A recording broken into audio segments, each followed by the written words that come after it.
What's up, guys? This is Centered on Christ, or Stay Centered on Christ. I just want to take a quick moment to apologize for the inconsistent uploading and all the promises I haven't been able to keep up with. I really am letting you guys down, and I truly apologize for that. But that doesn't mean I'm going to give up on this, because how am I going to give up when God hasn't given up yet? You feel me? So we're going to keep trying. We're going to keep uploading, whether it's next consistent schedule or not. We're still going to upload this kind of stuff that glorifies the Lord, because that's what this channel is here for, to glorify God through all the actions and through all the videos. So that's what we're gonna do, even if it's inconsistent, even if I constantly let you guys down with promises I make. Because the ultimate promise is that this channel is Christ-centered, and that's gonna glorify God. This is a safe space for Christians, for people who are new to Christianity, and for people who are trying to mature in their walk with God. So with that being said, I hope you guys enjoyed this video. Just sit back and this is this is Matthew chapter 5 part 2. This will be going over the last 20 verses of the chapter. So with that being said, let's get right into it. Chapter 5. You have heard that it was said, you shall not commit adultery. But I tell you that anyone who looks at a woman lustfully has already committed adultery with her in his heart. If your right eye causes you to stumble, gouge it out and throw it away. It is better for you to lose one part of your body than for your whole body to be thrown into hell. And if your right hand causes you to stumble, cut it off and throw it away. It is better for you to lose one part of your body than for your whole body to go into hell. Divorce. It has been said, anyone who divorces his wife must give her a certificate of divorce. But I tell you that anyone who divorces his wife, except for sexual immorality, makes her the victim of adultery. And anyone who marries a divorced woman commits adultery. Oaths. Again, you have heard that it was said to the people long ago, do not break your oath, but fulfill to the Lord the vows you have made. But I tell you, do not swear an oath at all, either by heaven, for it is God's throne, or by the earth, for it is his footstool, or by Jerusalem, for it is the city of the great king. And do not swear by your head, for you cannot make even one hair white or black. All you need to say is simply yes or no. Anything beyond this comes from the evil one. Eye for eye. You have heard that it was said, eye for eye and tooth for tooth. But I tell you, do not resist an evil person. If anyone slaps you on the right cheek, turn to them the other cheek also. And if anyone wants to sue you and take your shirt, hand over your coat as well. If anyone forces you to go 1 mile, go with them 2 miles. Give to the one who asks you, and do not turn away from the one who wants to borrow from you. Love for enemies. You have heard that it was said, love your neighbors and hate your enemy. But I tell you, love your enemies and pray for those who persecute you, that you may be children of your Father in heaven. He causes his sun to rise on the evil and the good, and sends rain on the righteous and unrighteous. If you love those who love you, what reward will you get? Are not even the tax collectors doing that? And if you greet only your own people, what are you doing more than others? Do not even pagans do that? Be perfect, therefore, as your heavenly Father is perfect. Alright, now for this section of the video, like I have been doing, I'm gonna go over a few points that I've kind of collected and drawn out of the scripture that we just read. So with my first one, I want to talk about sin isn't just doing, but also picturing it. So when we look at anything in a sinful way, it's still a sin that we're committing, because we're thinking about it. Therefore, that could lead, so while we're not doing it, it could lead to doing it, because you are thinking about it. Like, if I were to think about driving, my chances for, or like, if I think about applying for a job, for example, then am I not more likely to apply for that job, to actually carry it out? If I don't think about it at all, I'm never gonna do it. So that's basically what I'm trying to get there. Another good example is like when you're checking out a girl, for example. Like, you're not necessarily like being upfront with your sin, but there's still sin. There's still sin present, because you're looking at a woman with lust. So gotta watch out for that. Another verse that really stood out to me for this. That's not in the chapter. It was Proverbs 12:11 when it says, "Those who work for land will have abundant food, but those who chase fantasies have no sense." So what are you gonna do? Are you gonna just chase your fantasies? Are you just gonna live in the delusion that is your mind, that is your imagination, or are you gonna actually chase for something that produces abundant food, that produces abundant fruit? So that's what I got for the first part. So for my second point is marriage is a shared covenant with God. So when a couple comes together in marriage, they become essentially one body. It's two people becoming one, essentially become like a power couple. Then they share a covenant with God. And then when they break that covenant in a way that is not approved by God, like for example, if they just, divorce, if let's say, man divorces his wife because he's like, okay, I don't like her anymore, I'm just gonna divorce her. That's not a way that's approved by God. When he does that, he is committing adultery, because like I said, it's a shared covenant with God when you enter marriage. So when you're leaving that, when you're trying to find twist that marriage and break and essentially leave the marriage for a reason that's not an unreasonable reason, I'll say, you're essentially breaking a covenant that you have made with God. So, and then when you enter into another relationship that was a victim of that, a breach in contract, basically, broken covenant, then you are entering into a broken covenant. You two now share that guilt, and that you two carry that burden of having a broken covenant with God.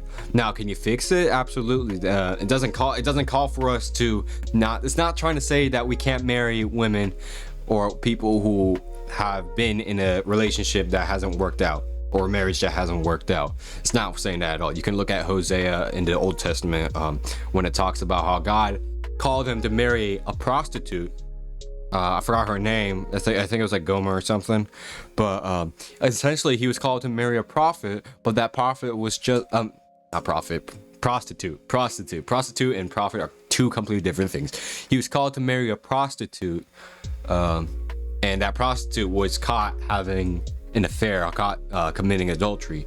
So you can see that there's still value in people who have broken covenants, because a broken covenant doesn't necessarily mean the covenant cannot be fixed, if that makes any sense. But it does say that if you do divorce a woman, you cannot remarry that woman because she has been defiled. I don't know like the best way to explain what they mean by defiled. But it's not necessarily like, oh, she's just too dirty for you. No, it's essentially you made your choice. You've made your choice and you left that woman. Now you can't go back to that woman. So yeah. When I'm drawing this from mainly is Matthew 19:9 again. Yeah, it's a little later in the book. And I tell you this: whoever divorces his wife and marries someone else commits adultery, unless his wife has been unfaithful. So the only reason why you should be, like, the only really reasonable reason you can have for leaving, for divorcing, is essentially sexual immorality, or if your wife is being unfaithful and not loyal as God intended for us to be.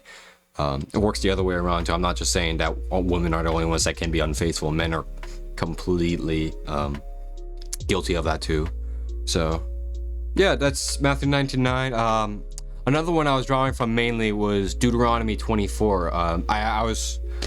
I texted when I was researching this, when I was looking over this, I texted one of my pastors at my church. Great guy, absolutely love him, and because I needed help with this too, because I was reading this and I was like, yo, what is this guy saying? What is he saying? Like, I was just as confused as some of you guys probably are.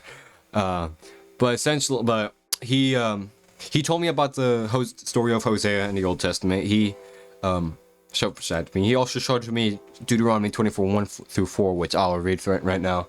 When a man takes a wife and marries her, if then she finds no favor in his eyes because he has found some indecency in her, and he writes her a certificate of divorce and puts in her hand and sends her out of his house, and she departs out of his house. And if she goes and becomes another man's wife, and the latter man hates her and writes for her a certificate of divorce and puts it in her hand and sends her out of his house, or if the latter man dies, who took her to be his wife, then her former husband, who sent her away, may not take her again to be his wife, after she has been defiled. For that is an abomination before the Lord, and you shall not bring sin upon the land that the Lord your God is giving you for an inheritance. So, another way to say marriage is basically you become each other's inheritors. You inherit each other's problems, flaws. You inherit each other's support, protection, and love. You inherit all that from each other. You become two in one. You share all things now. That's what it's saying there. That was my second point. Marriage is a shared covenant with God. My third point is giving is better than taking. When someone is being hostile towards you, the best thing that you can do for them is to give them love.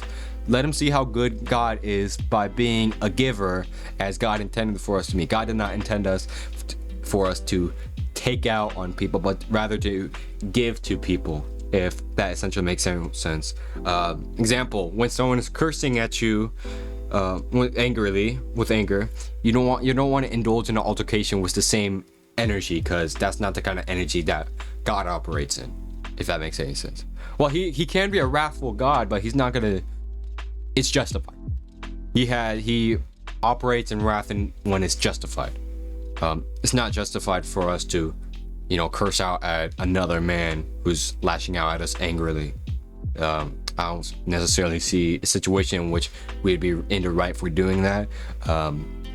But yeah, that's how I feel about it. Another example, when you are being scolded unfairly, in your mind is unfair, don't try to be rebellious. Don't try to talk over them. Don't try to essentially prioritize your own thinking over what they could be thinking. I feel like you should try to understand each other first before anything gets escalated. So try to hear them out and just try to be calm when you're trying to express your feelings. Just be like, hey, I really feel like you're not being fair about this or that or that. You get what I'm saying, right? Ephesians 4:32 says, instead, be kind to each other, tender-hearted, forgiving one another, and just as God through Christ has forgiven you. So since God has forgiven us, since Christ forgave us, we need to learn to forgive others. And since God shows us mercy and is patient with us and gives us grace, we too are called to give other people grace and mercy, because God has already given that grace and mercy, and we want to be and God made us to be in his image. So when you are showing people grace and mercy, you are operating in that image of God that you're supposed to be operating in. So good job on you for doing that. Romans 12:21. This is my favorite verse in the Bible. Romans 12:21. Don't let evil conquer you, but conquer evil by doing good. You're going to do a lot more damage to the enemy by doing good rather than by doing evil against someone, because the enemy obviously operates in evil. He's a deception and lies. A deception that I see a lot nowadays is revenge. Is you should take revenge rather than forgive, and that is just really plagued the society, and is now you're seen as weak, or you're seen as too laid back when you choose to forgive someone. It's really sad to see, because those people are powerful men of God. Those people are powerful, and those people are operating in such a strong authority that other people just turn a blind eye towards, because they want to be satisfied by revenge. That's a false satisfaction. The true satisfaction is knowing that you did something to help convict somebody, and to help build them up so they can have a better relationship with Christ. And so you can have a better relationship with Christ by operating in what he has called you, how he's called you to treat others, if that makes any sense. So that's what I have for giving. Fourth and final point, Love takes more strength than hate. As I said before, you're doing more damage by doing good than by doing bad. But also, it takes more strength. I would say it takes more strength, more power, and more control to love rather than to hate. It's so easy that to like, I mean, let's just use a still example. Like, say like you have a little brother and you guys just got a huge tub of ice cream and you're like really looking forward to try that tub of ice cream, right? Because ice cream is just like your favorite dessert. You go to the freezer, you go down, you open it up, it's not there. You look in the trash can, it's completely empty, and your brother's just there smeared in ice cream. And you know that little brat had all the ice cream to himself and didn't save any for you. Now, it would be really easy to lash out at him, but it takes a lot more strength and it shows a lot more maturity when you choose to show love rather than hate. So instead of being like, you stupid little brat, you ate the rest of the ice cream, be like, I forgive you, man. I forgive you. Now, was I looking forward to that ice cream? Absolutely. And are you really testing me right now? Yes. But I still love you. I'm still going to show you love. Another stupid example is like, say, like you and your friend are watching this show together, right? And you guys promise not to watch the show, watch one episode without each other. And you walk into your friend's house, right? And you just see him on the sofa by himself watching that show, essentially breaking that promise you guys made to each other. Now, again, it'd be easy to lash out at him, to be bad at him. But rather than showing him anger and being hostile, how about you show love, and how about you choose to forgive and to give him grace? Because I mean, like, it could be like a really good show, you know, like he couldn't help it. I mean, he could help it, but he was tempted. He fell for the temptation. And I mean, we're not perfect. We're gonna fall for all kinds of temptations that, you know, we're not gonna notice until like years later. But choose to show those people forgiveness rather than condemning them and judging them harshly for that, because that's just going to make it even worse. That's just going to drive them down even further into the hole. It's like someone falls into a hole and you choose to like bury them, if that makes any sense. So that's basically what all the points I got from that. Oh wait, hold on. Let me read the scripture I got for my last point. Luke 26:27 through 28 says this: "But to you who are listening, I say, love your enemies, do good to those who hate you, and bless those who curse you, and pray for those who mistreat you." Like I said, it takes a lot more strength to do that than to just, you know, give them a taste of your own medicine. Do not live by that doctrine, by the way. Taste of your own medicine, like, it doesn't work. It just doesn't work. Luke 23:34 says this: "But to you who are..." Jesus said, "Father, forgive them, for they do not know what they are doing." And they divided up his clothes by casting lots. So, I mean, a great example to follow is Jesus. Like, he's probably the best example to follow. So even when they were persecuting him and mistreating him, Jesus decided to show him love. He said, Father forgave him. He said Father forgave him. He said that about the very people who put him up there on that cross and put him through the most excruciating, painful torture ever. Isn't that just like crazy? Like, it's crazy that he went through all that and he still chose to forgive those people. He still chose to operate in God's word by forgiving those people and showing them love and showing them grace. They know not what they do. Father, forgive them. Like, it's just absolutely crazy to me. If I was in that position, I would be like pretty dang ticked. You know, it's like, dude, my body hurts. Everything hurts. I'm going to die here, and it's these people's fault. Like, I'd be praying for like thunderbolts to come. So, I mean, Jesus is just a great example of the perfect man, of the perfect way to represent Christ. So as Christians, we obviously need to read more about him to understand what kind of man God has called us to be, because he wants us to be like Jesus, essentially. Good book to read about Jesus' life is John. So if you want to learn more about Jesus and how he lived throughout his years, read John. But yeah, that's part of the Gospels too. So we're definitely gonna go over that sometime in the future. So that's basically what I got out of that. So first point was sin isn't just doing, but also picturing it. So when you're imagining that sin, you are actively partaking in that sin, because it could lead. So when you're thinking about something, it could lead to that something happening, right? When you're thinking about committing adultery, or when you're thinking about hooking up with someone, you're way more likely to try to hook up with that person and to try to fulfill that fantasy that you have. So don't do that. Don't try your best to take your thoughts captive and not picture doing sin, but rather picture doing what's not sin and getting closer with God. So you're more likely to do that rather than sin. Second point, marriage is a shared covenant with God. When you come together in marriage, you essentially become one body. You inherit each other's problems and inherit each other's support and feelings and all that. And when you break that in a way that God didn't approve, you're committing adultery, not just with the woman, but also with God. And when you enter into a relationship that's been broken like that, you are inheriting that brokenness. Not saying you can't fix it, but you are entering into a broken covenant. You can still reform that covenant though. That was my second point. Giving is better than taking was my third point. When rather than taking out our anger on people, we should show them and give them love, give them grace, be patient with them, and show them mercy, because Jesus has shown them mercy, as I just said in Luke 23:34.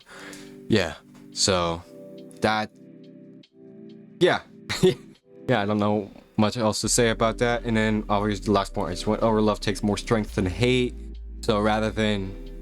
So when we learn to love rather than hate, we are showing that we are more mature and more strong. We are stronger. It's a misconception that forgiveness is a sign of weakness in this economy, in this society. And we as Christians, we really need to stand up and let the world know that, you're not a wuss. You're not a wuss for forgiving people, no matter how much wrong they did to you. God went through the most wrong when he was up on that cross, and he still forgave him. So how about we show him forgiveness when they done this wrong, when God has gone through so much worse and he still forgave him? What right do we have to hold grudges against people when Jesus held no grudges against the people who led to his death, to the most excruciating death a human being could possibly ever go through? So that's basically the end of Matthew chapter 5. I might come out with chapter 6 later today, but that's chapter 5 part 2 for you guys. I really hope you guys enjoyed this video. I really did. I thank you guys for being patient with me as I continue to be a better man of Christ and to be a better person in general, and to try to take this to the next notch, to the next level. I do want to do more than just Bible breakdowns, like Bible study stuff. I want to be able to maybe live stream. I might do some live streaming here in the future, but I just don't know what to do with that yet. But I do want to do some gameplay stuff, but that's not going to be the main focus. Maybe do some actual short sermons. Maybe do some worship videos, some music stuff, because I do music on the side. That's another thing God has called me to do, worship. I do want to be a worship leader or a worship pastor. So I might do that a little bit. Do some covers or something. But I don't know. We'll see what the future has for us. We'll see what God has for this channel in the upcoming days, in the upcoming months. And with that being said, really hope you guys enjoyed this video, and I'll see you guys in the next video. Peace out.